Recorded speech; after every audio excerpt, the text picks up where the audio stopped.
Hey guys, I'm Bridget. And I'm Ken. And we are the Fergusons. Fergusons. Good morning, good afternoon, good evening, whatever time it is that you are playing this video. We just want to welcome you back to our channel and say hi to our new subscribers. Get it together. And just tell you thank you for coming back. We understand that this channel is a little bit intense and it's for the people that are really hungry about wanting change and wanting to be in a place where God can give you your next. And so if you're not ready for that, that's okay. You can come back later when you're ready. But for those of you guys that are hungry and that would like to use our journey just to help you, in the decisions that you make or the things that you decide to change, then welcome to the channel. So you're gonna have to excuse me today because my husband was on fire on our prayer line today and I have been crying all morning. So don't, forgive the puffs, but it is what it is, okay? We'll put the prayer line details down in the description bar just in case you want to join. It's every Sunday at 8 a.m. Eastern Standard Time. So for today's topic, and I haven't even told him, what y'all don't know is he gets up in the morning and he does his prayer call, and he's also on Haps and YouTube, and he's giving a message for the day. Today, the Lord was dealing with me while he was in his own little space, and some of the things he was saying today on his video, on the Haps, and even on the prayer line, was some of the things God was dealing with me this morning. So I was like, okay, Lord. So y'all will have to bear with me because you know that we are newlyweds, and I am watching God do so many things in my husband's life. It's blowing my mind. So forgive me once again. So today's topic is the importance of healing before marriage. You like that, husband? Yeah, it's important. So there's different areas you can heal. There's different areas you can prepare for before marriage. And we're just going to go into a quick story time like we always do about the things, again, that we have gone through, the mistakes that we have made so you don't have to make them, right? Big brother, now before we go into story time, babe, do you mind telling us about your healing process after being married for 12 years? Yeah, well, the healing process is probably more than most people imagine, unless you've actually been through it, and been in, a marriage for that long. You built in a marriage, so the healing process, it's a slow process. And what I did to facilitate my healing was just really focus on the areas where, as I examined, just the whole entire marriage, because whether good, bad, or indifferent, there were things that, I knew that I needed to work on, like there were certain things that I would just hear resonate from my partner. And I took time. I learned to cook. I learned to, to do laundry. I really took time just to examine myself and to say to myself, like, when I, the next time around, I want to perfect myself with my partner. So, those are some things you can do, after, when you're in the aftermath stage or the healing stages, you can work on yourself. I started picking up different hobbies and just focusing on, internal personal things, like I would just, I joined a certain club, a club for poetry, and I worked on myself, and it wasn't like me. I never saw that, and I didn't even realize until I was, a year later, that I needed to really, really heal, from what had happened. And it was manifesting. I would manifest anger. I would manifest resentment. I had patience for nothing. I had patience for no one, and it was just internally eating me up and eating me alive. But I recognized that, and I knew that, listen, like, this is not the end of my life. This is not it. I have to, be a man and a lover to someone, because that's the whole goal. We want to be with someone. We want to love someone. We want to be the best partner we can be. So, take time and work on yourself. Find things to do better. And even your partner, even if they were a bad partner, listen to some of the things that were said. Like in my previous situation, I never cooked, I never cleaned. I was just strictly the provider. But I took those things and I birthed something new about myself. Now I can really cook. As a matter of fact, at one point I had started to work on a restaurant, because I gained those skills. But in the marriage, I had none of those skills. So, work on yourself, be a better partner. I never did laundry. I never really, touched clothes. I never did housework. But now, I've acquired those skills because I took time and worked on myself. So, quick story time. One of two stories I'll tell you today. When my husband and I first met, we were just chilling at the house one day, and he had driven up to come see me, and we were, I don't know, watching a movie or something, and he had to go to the store for something, so he went to the store. Now, our keys used to sit on the counter in the apartment, and I remember, you remember this story? I remember he left, and instantly, the enemy was like, girl, you about to take your car keys. He didn't even ask you for your keys. And he's about to go see somebody else. I mean, just as soon as the door closed, that started going through my mind. And it took me back to when I was dating. I'm going to call him a thug. He wasn't really a thug, but he was like a thug to me because I was dating church boys. So you get what I'm saying. And it took me back to when he and I used to live together. And he didn't have a car at the time, and he would take my car, and he would go to the studio. And it wasn't until months later that I changed jobs, and one girl was like, oh, I've been in your car before. I could tell you exactly what was in your car. So immediately, all of that stuff started racing in my heart, and I was like, oh my God, oh my God, oh my God, because I thought I healed, right? And the Holy Spirit said, girl, get up and look out the window. So I got up and I looked out the window, and he had definitely taken his car. But just as quickly as I would, if I wasn't listening to the Holy Spirit, we would have been in a knockdown, hard down fight because it would have triggered me. And so what it did for me is it realized that there's still some brokenness in you. You know what I'm saying? And although I was doing the work to heal so many other things in my life, that was that one specific area God wanted me to see, that you still need work. And I was talking to my girls, and I'm like, y'all, let me just tell you what just happened, and blah, blah, blah. I was like, y'all think I should tell him? And they were like, yeah, you got to tell him. So when I told him, these are some of the reasons why I knew he was my husband.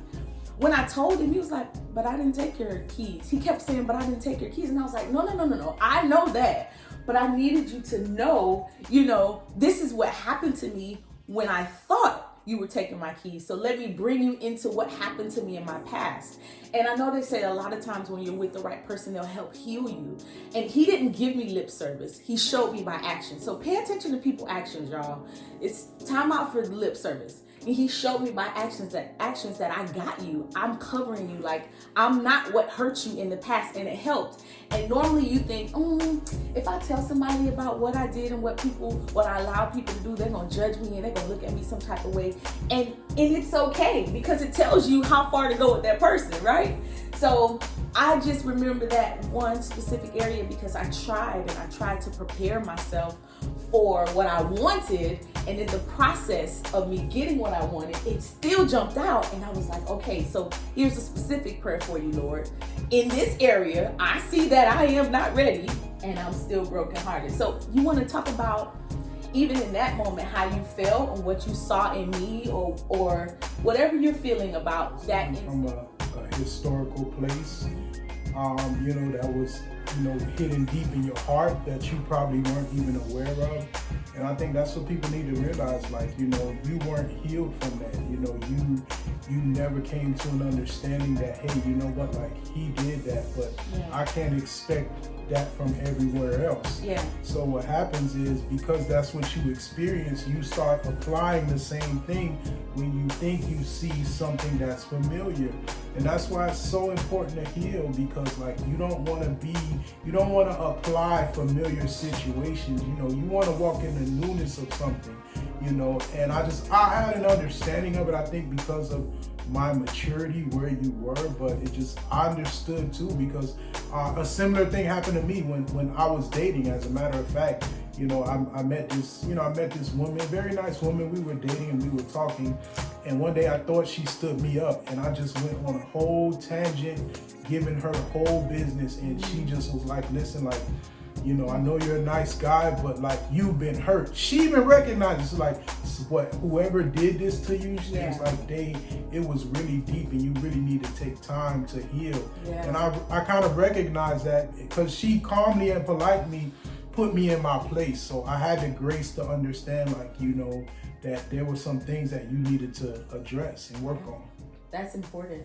It's so important. And I think, you know, even in your healing process, if you change your perspective, and even in relationships that didn't go the way you thought it would go, you know, like knowing that sometimes God is actually blocking that person from giving you what you think you need. You know what I'm saying? Sometimes people are sent to you on assignment to hurt you, but to steer you in the way that you should go. You know what I'm saying? And sometimes they just don't have the capacity to give you what you need. And when you rest in that helps the healing process. You know what I mean? You rest in that, and you know, if that was for me, it would be for me.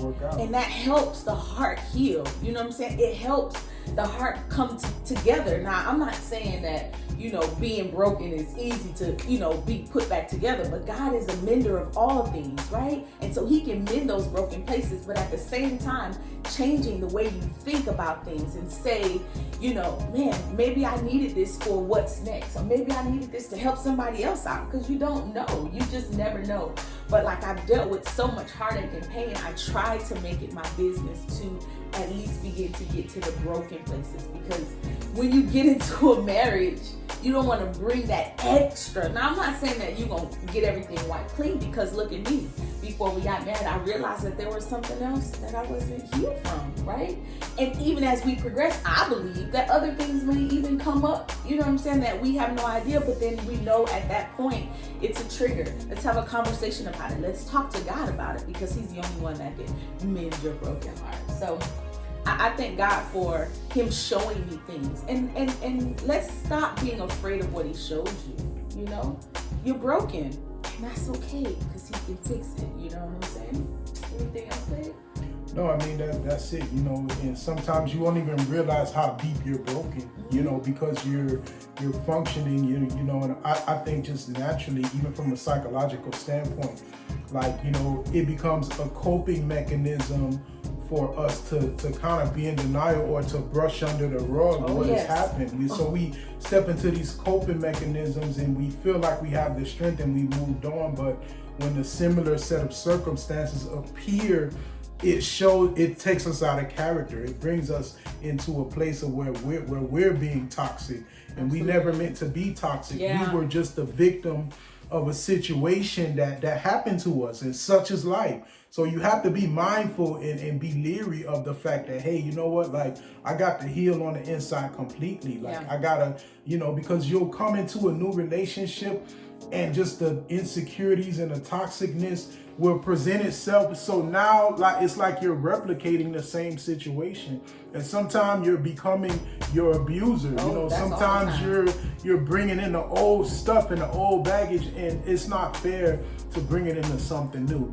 And listen, most of all and most importantly, it's what you make of it. Absolutely. Listen, marriage, you can say this, you can say that. Like, your husband can be a millionaire, your wife can be popular, famous, you know, vice versa.